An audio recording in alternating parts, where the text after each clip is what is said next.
I mean, when it happened to me, I contacted my children when I realised, and I said to them, "I'm not going mad, it's the menopause, yay!"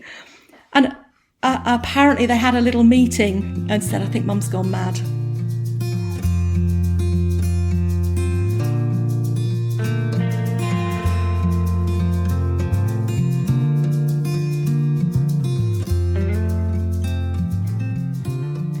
Welcome to Zestful Aging, where I interview thoughtful, inspiring, and influential guests who are changing the way we think about what is possible in our lives, especially as we age. I'm your host, Nicole Christina, psychotherapist and fellow Zestful Ager, and I love to hear from you, my listeners. Leave me a comment on zestfulaging.com. Our music is courtesy of Judy Banker, who was a guest on Zestful Aging. Her CD, Buffalo Motel, is out now, and you can find out more about her on judybanker.com. Well, as usual, I've got my little Jack Russell Sparky right by my side, so let's begin. I'm really excited for our interview today. We're going to be speaking with Jo Blackwell, who's a writer, speaker, and portrait photographer based in the UK. Having written her way out of depression during her own menopause years, she found out that many of the women who come to her for portraits are 40 plus and have been suffering from their own identity crises.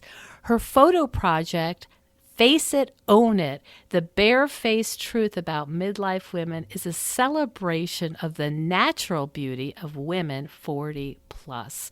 Welcome to the show, Jo.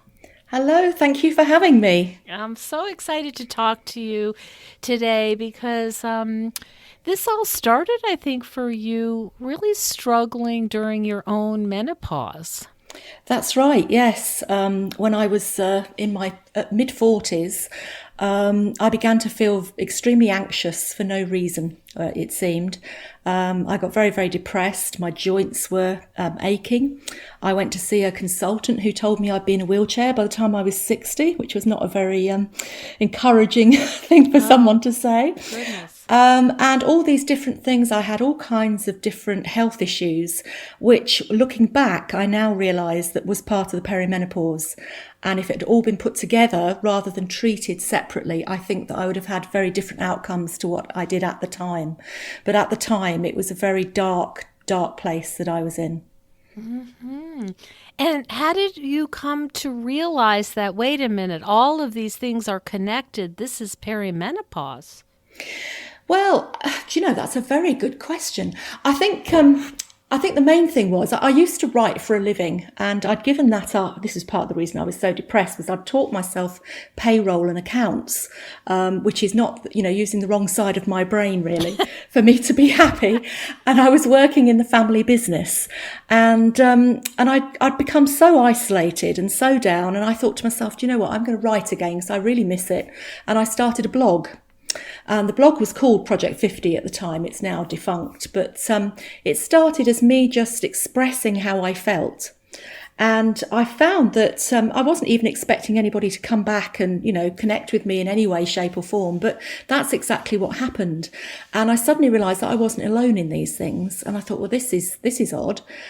Then I realised that actually, I'm not 44, 45, 46, and that's when it starts. And of course, our parents didn't talk about it, did they? It's not something that was talked about. So I really didn't have a clue what was happening to me. I assumed that menopause happened when you were about 55. I thought you had a few hot flushes. I thought that was it. I didn't realise that there's something like 34 different symptoms of perimenopause, which can be attributed, to your fluctuating hormone levels. So Right. With that connection, I did a lot of research, and that's the conclusion that I began to come to. I see. So you basically figured it out yourself. Yes, yes. Mm-hmm. And it sounds like you were also gaining confidence, getting the feedback from other women, I assume they're women mostly, who were reading your blog. It all started clicking. Yes, it was mostly women. There were a few men that were responding as well, because I talked about getting older as much as anything else, not just sort of women's, issues, as it were. But I wrote my way out of depression because what I realised was what I was missing was connection with people and a sense of purpose. And once I got that back, the fog started to lift with the depression. But anxiety is sometimes people don't realise that actually that feeling of dread that a lot of women get around about that age is caused by a physical thing, and that's the fluctuation of estrogen and progesterone. So and that was, for me, that was a real issue, because I just, when you're sort of dreading going into an interview or something, I felt like that all the time. Oh, I see. And it was really unpleasant. I see. So you kind of stumbled upon this new life, that you were doing the budgets and you knew it wasn't great, but it really took you going to a very dark place to say, wait a minute, I've got to figure something else out here. Absolutely, because a midlife crisis is a crisis of identity at the end of the day. That's the crux of it. And men go through it as well, but they don't have this maelstrom of hormonal upheaval that women have. Coupled with the empty nest, they suffer with that as well. But I think that women do tend to suffer more when their identity, because a lot of our identity, if we have children, can be tied up with being with the children and launching them into life. And it all comes at the same time. So it was, I wrote my way out of that. And you're going to have to go back to your question now, because I've started to ramble. I have a terrible habit of doing that as well.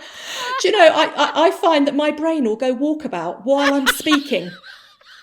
And I'm thinking to myself, and you can leave this in because I'm sure a lot of women will understand. I'm thinking to myself, no, don't go there. No, come back. I need you.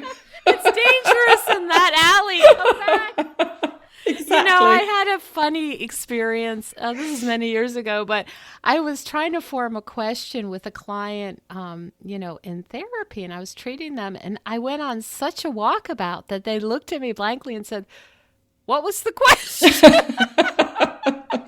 And I was thinking, I'm not really sure I know. Let's start again.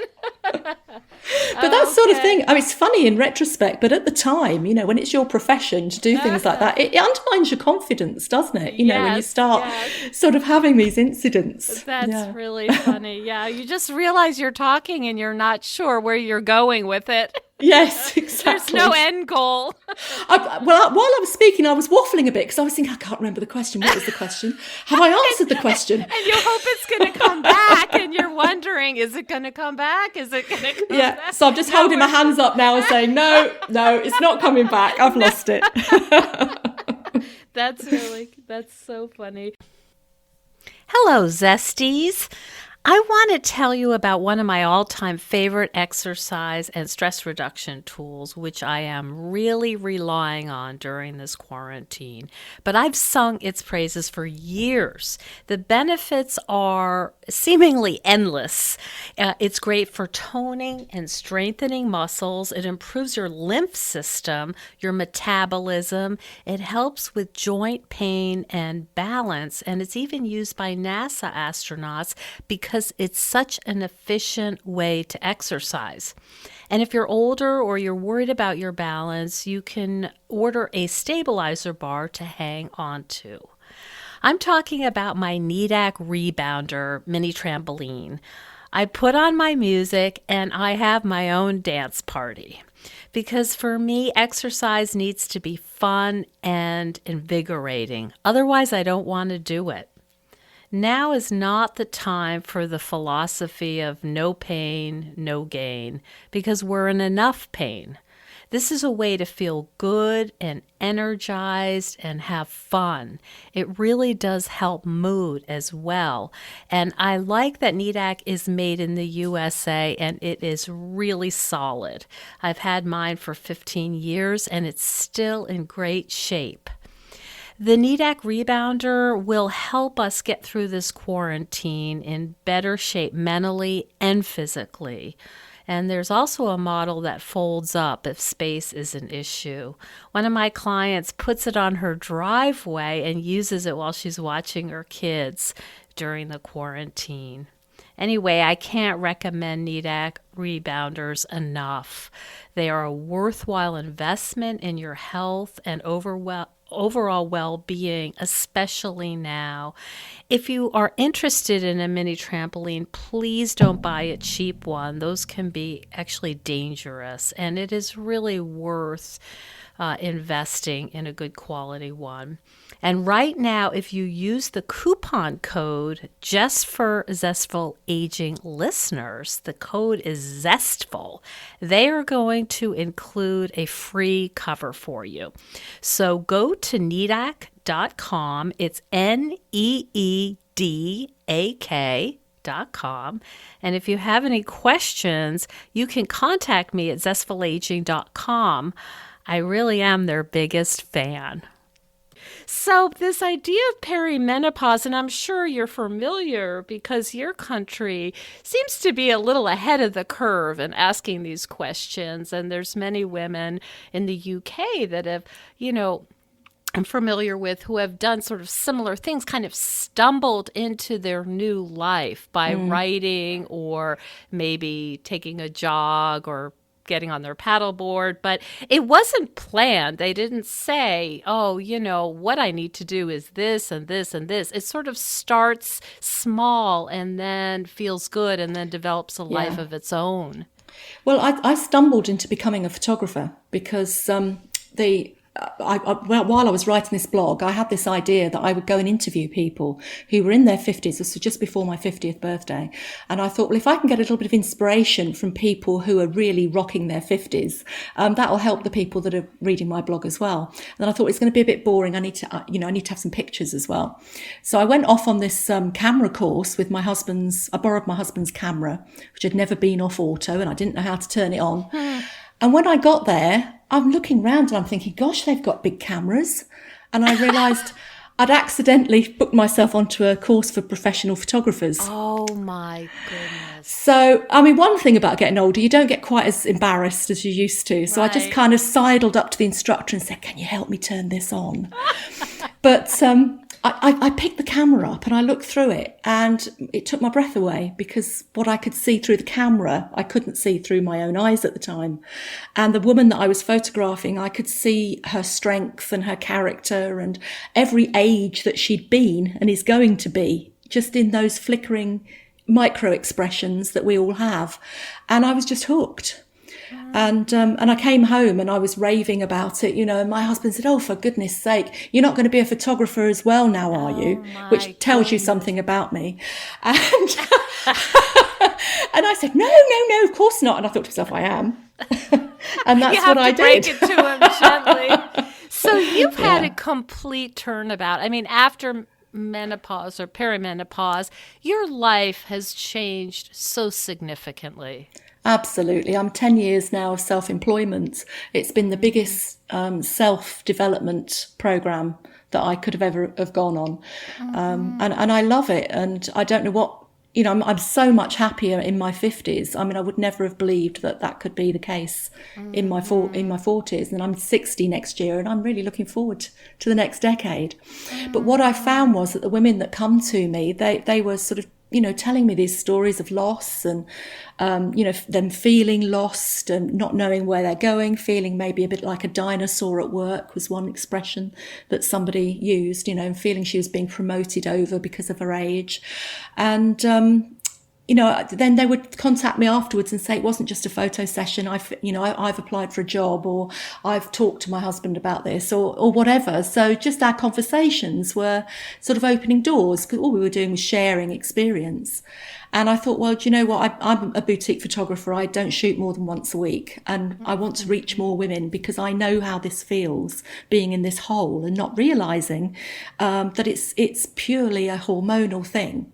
When it happened to me, I contacted my children when I realised, and I said to them, I'm not going mad, it's the menopause, yay! And apparently they had a little meeting and said, I think Mum's gone mad. Oh my goodness. But I was just so relieved to have an explanation, Oh, that it wasn't me.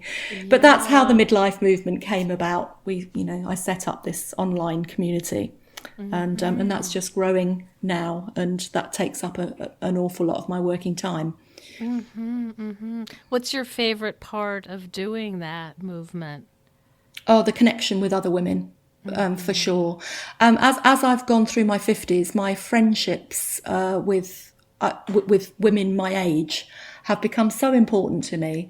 I have so much admiration for us all, because nobody gets to this age without experiencing loss and tragedy and maybe ill health or whatever. And I just feel that we're a force to be reckoned with. And in this world, we tend to be pushed to one side. We are expected to become invisible. We have so much to offer. So my mission in life is to help change attitudes to aging, one woman at a time, because it comes from within. We have to see ourselves, as one of my Face It, Own It ladies said, that we only become invisible when we allow ourselves to not see ourselves. So my purpose is to help women regain their confidence and find a roadmap through these changes, so that we can then go out and do something in the world, in a world that needs us. Talk a little bit about your photo project, Face It, Own It. Well, it started off, as most things do with me, as a whim, Uh-huh. and then just grew and grew.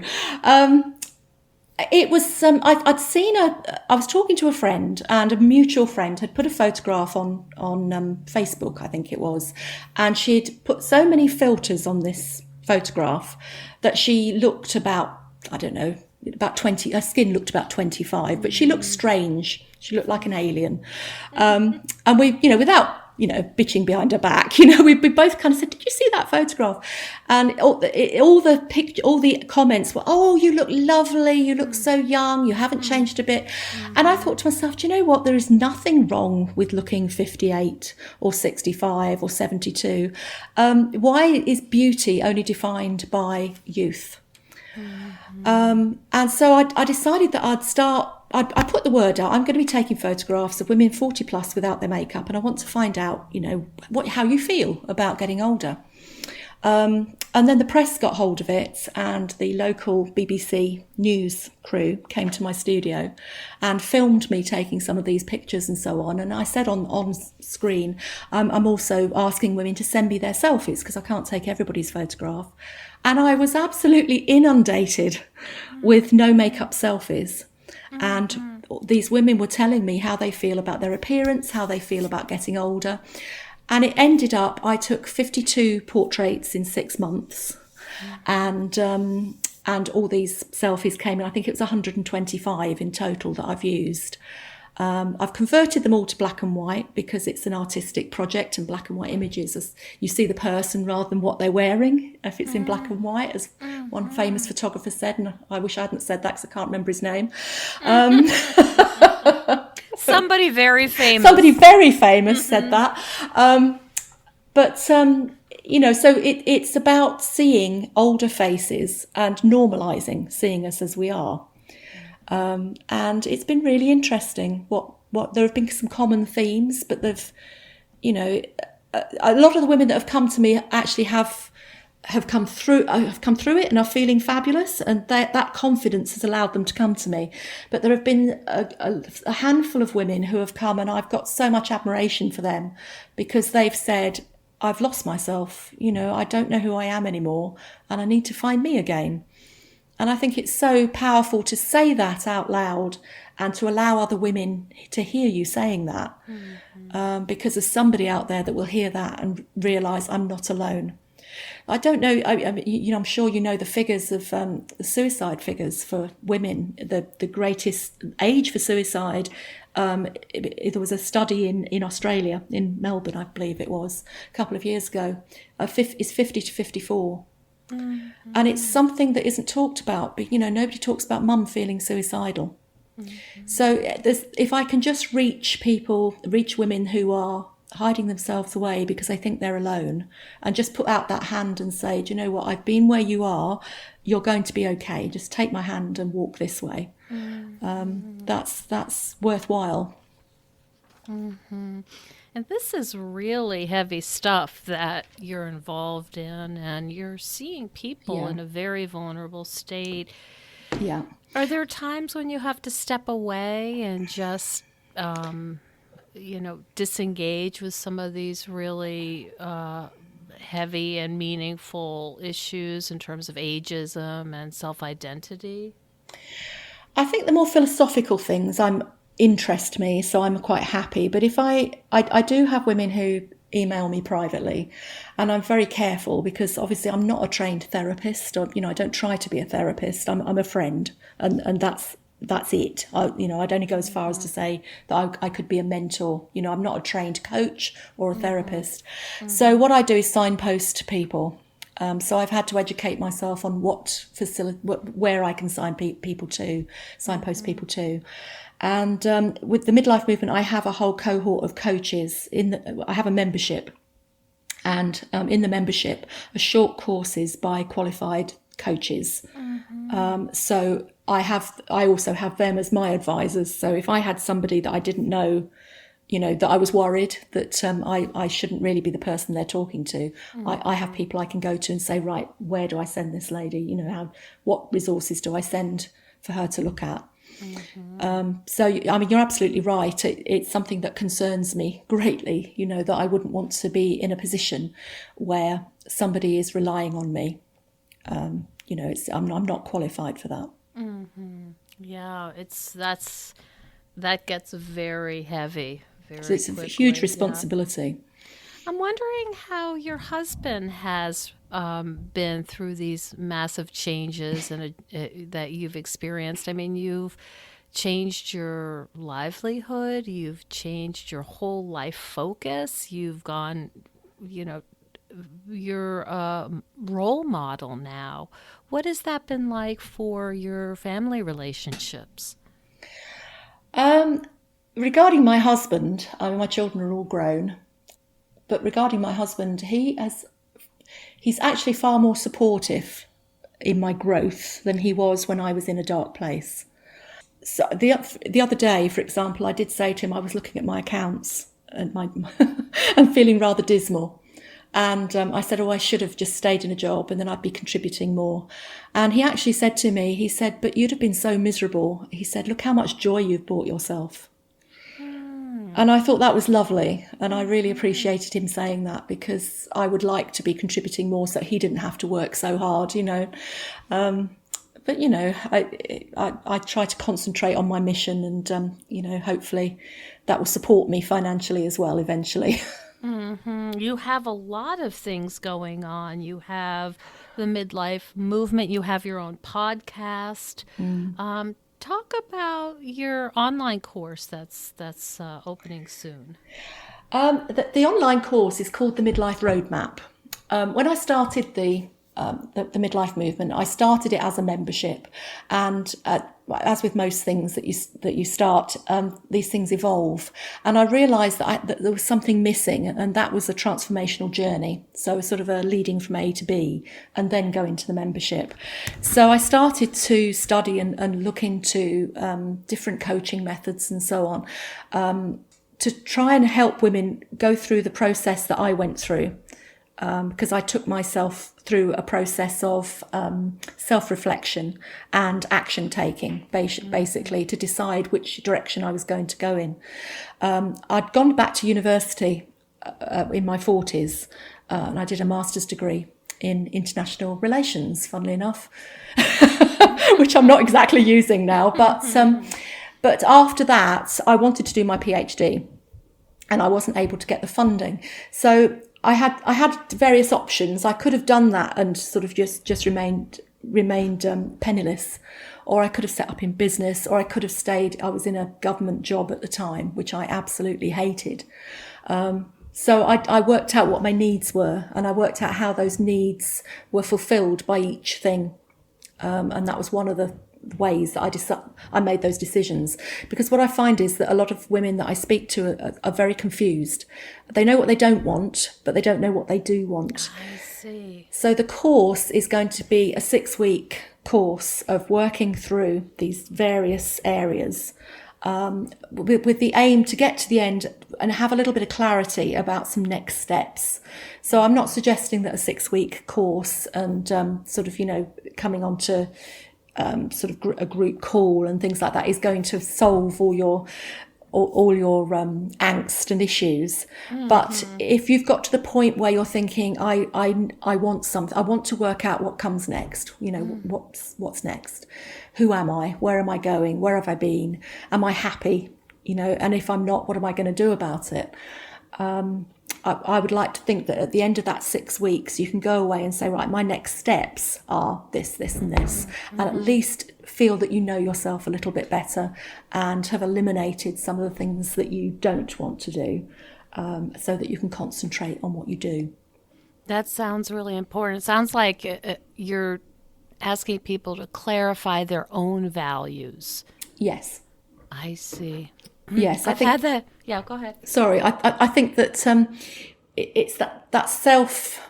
I felt as if I was wading through treacle. I knew I didn't want to be where I was, but I had no clue where I wanted to go. And I think that's important. I mean, if you can't go somewhere if you can't make a map to somewhere, can you? If you don't know where you want to be.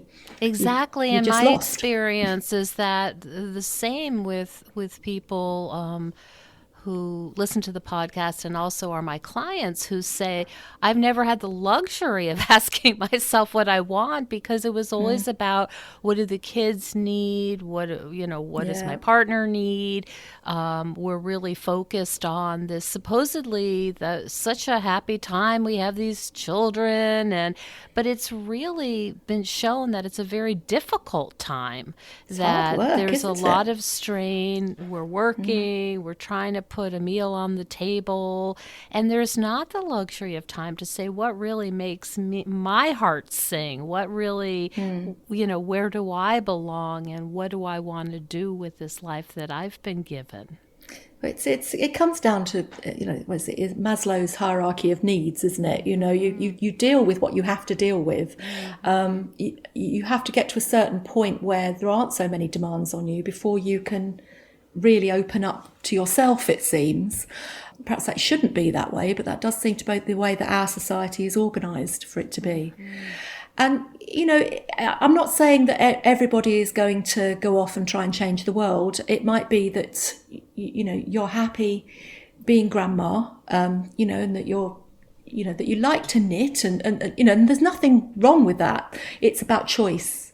So it's about sort of knowing what your choices are and then going towards those choices. Really kind of calling out what are the things I'm doing that don't bring me satisfaction or joy or a sense of purpose. Exactly. And we have a limited time here, so we better prioritize what brings me energy and satisfaction. Yeah, exactly. So what are some examples about what people have learned that have been surprising as they've, I'm sure you've had people look at the course and people test the course. What are some stories for people who have taken it and said, wow, I didn't know I like to, fill in the blank, or any interesting awarenesses? You're going to have to edit this bit, Nicole, because I'm just testing it now. So I haven't got that information at the moment, I'm afraid. That's fine. Yeah. That's fine. Yeah, no, that'll be really lovely to see how people discover, themselves. Yes, I'm really looking forward to that. It's it's a privilege, isn't it, to help people to discover themselves again. And I'm really looking forward to that, and putting myself under an awful lot of pressure, if I'm honest, to try to be the best that I can be so that I can be that supportive person. My biggest sort of worry, am I doing this the right way? Is this the best way to help these this group of people. So it's a huge learning curve for me, and continues to be self-development again. So I get a lot out of it as well. It's I've had to learn how to get up on a stage and be a speaker, and not not have a heart attack beforehand. And I've had to learn how to listen and not just talk. Use my two ears instead of my one mouth. That was that was quite a big one for me. Sure, for all of us. Yeah. So I'm going to be doing some offline things as well. I'm going to have a lunch event and things like this, and because I don't want to lose that contact with people. I don't just want to be behind my laptop making memes for Facebook and Instagram. It's it's huge time suck. Oh, for sure. Yep. Tell us a little bit about Women Worldwide.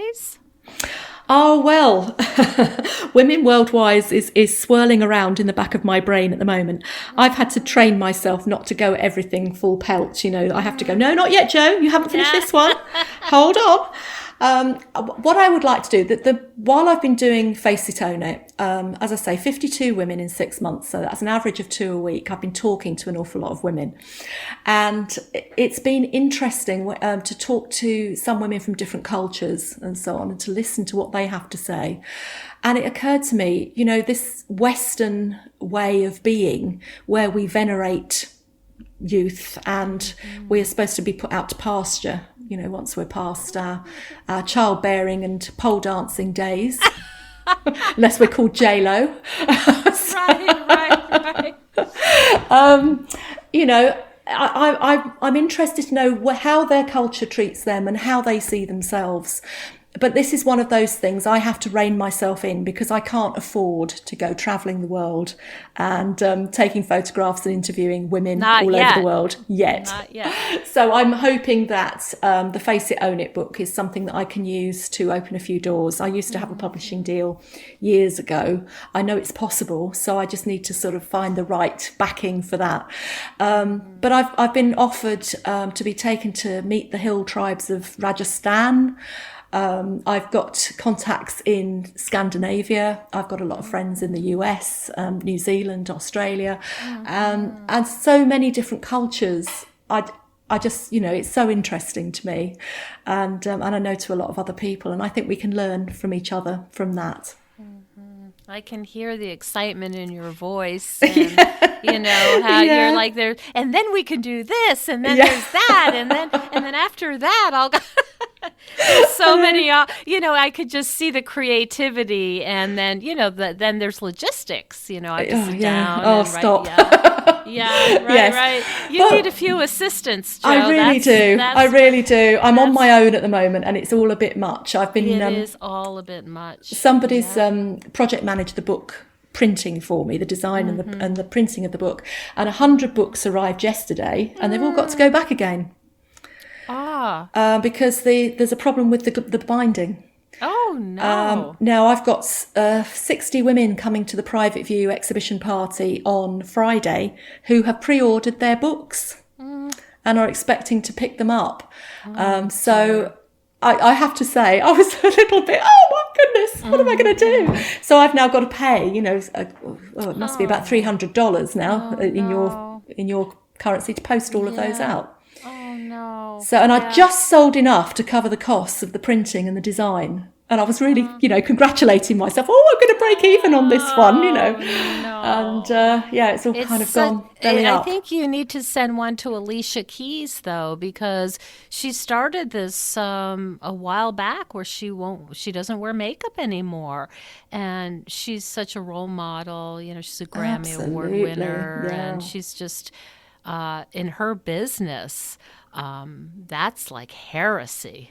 Nobody does that. So it's like the thing in Cannes, isn't it? Where they had that thing about you can't walk on the red carpet unless you're wearing high heels. Oh, I mean, what the heck? I can't wear high heels. I don't know what I'd do. I'd have to be wheeled along. I'll bring a skateboard. You're Nordic poles. My God, that says a lot, doesn't it? Doesn't it? That I mean, says a lot. well, this is 2020, for goodness sake. Why can't women be treated like people? And whether you're wearing makeup or whether you've had Botox or whether you've got heels or not got heels, for goodness sake, there's far more important things to be thinking about and worrying about than these things. Shame on them. Yeah. Are there any pieces of advice, Joe, you'd like to share with our listeners who are all over the world and who may be in a dark place saying, what is this dread? What is this anxiety? I'm stuck in a dark place and I know there's something on the other side, but I just don't know how to get myself there. Do you have any words of advice for them? I'd like to say, the first thing I'd like to say is, believe me, you're not alone. And that in itself, it feels, when you're in a dark place, it feels as if you are the only person that's in that dark place. You're not going mad. It is a physical tumult of hormonal activity going on inside you, just as it was if you've had teenage daughters or remember being a teenager yourself. It's just doing that in reverse. I would recommend that you go and ask to be checked over. Ask your general practitioner, could it be the menopause? Is it, is all this connected? And don't do your research, but don't be afraid of HRT. A lot of the studies that came out that were linking it to breast cancer and so on have been proved not to have been accurate. So with the advice of your medical practitioner, don't automatically, because I never took HRT. I was absolutely terrified to do something like that. There are lots of things you can do for yourself in terms of keep moving, especially if you have joint stiffness and so on. Yoga, eat an anti-inflammatory diet as far as you can. Get yourself outside and into the sunshine. Take vitamin D, possibly. Okay. A lot of us are deficient in vitamin D, particularly in the northern hemisphere, and that certainly makes me feel a lot better.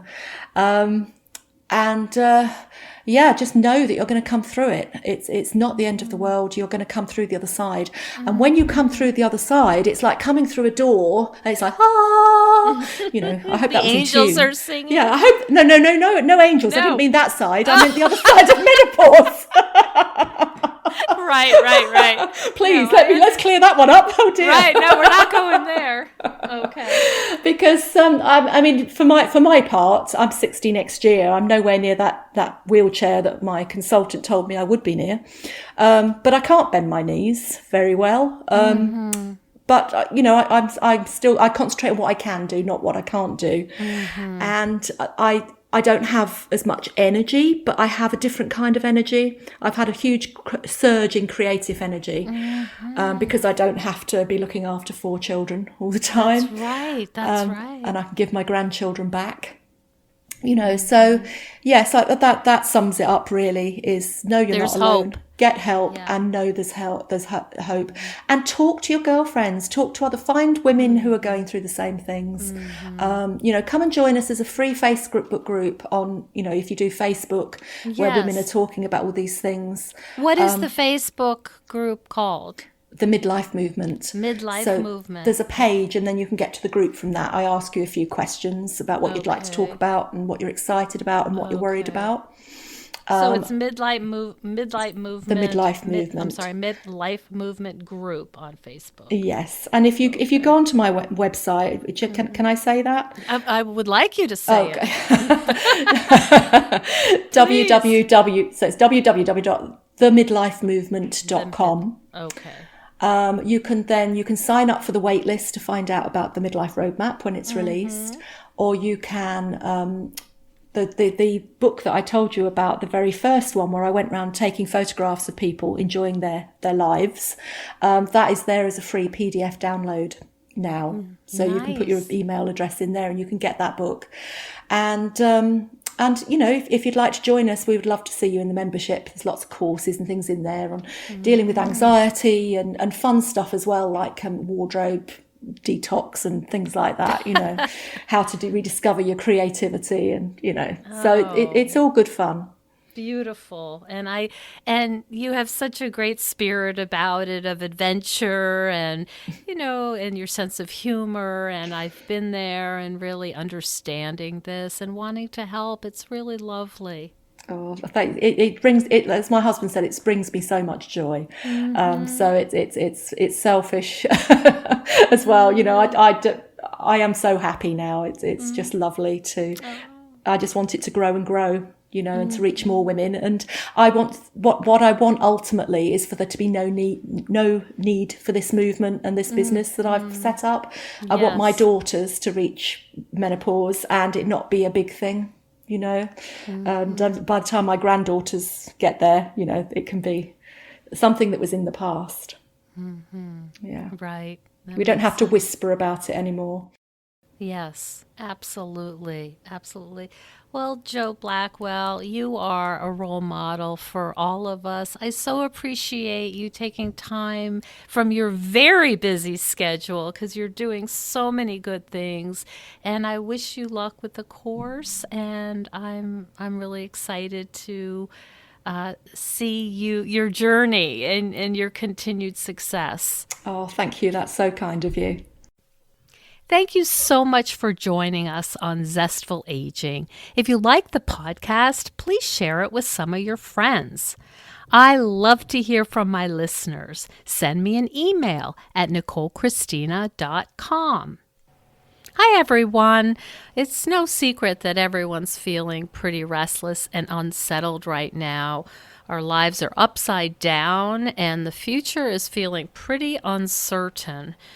But if you're anything like me, organizing my stuff can help me feel a little calmer.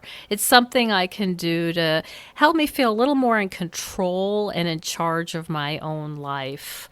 If you think decluttering could help you feel better and you could use a little assistance with that, check out the online course I've developed with professional organizer and designer Carrie Luderin. It's called Too Much Stuff. And Too Much Stuff is different from other courses or articles or guidance you may have used up. We give you clear steps to deal with the clutter and the tools to help you face the overwhelming feelings and the emotions that come up when we're going through our clutter. And a lot of those emotions are just feeling anxious or guilty or just basically flooded with a lot of different confusing feelings. The course is really practical. It's realistic. The lessons are short and punchy, and they're really manageable. We're not trying to set you up for some long exploratory, super in-depth, burdensome experience. We want something really helpful for you right now. We all need help with our anxiety. So being surrounded by more calm and less chaos can really help. So now's a good time to clear out the clutter so we can focus on what's really important in our lives. So find out more at zestfulaging.com. You'll see more about this under the web courses tab. If you have any questions, just shoot me an email at zestfulaging@gmail.com. Thanks so much. And stay tuned next week for another interview with a fascinating and inspiring guest.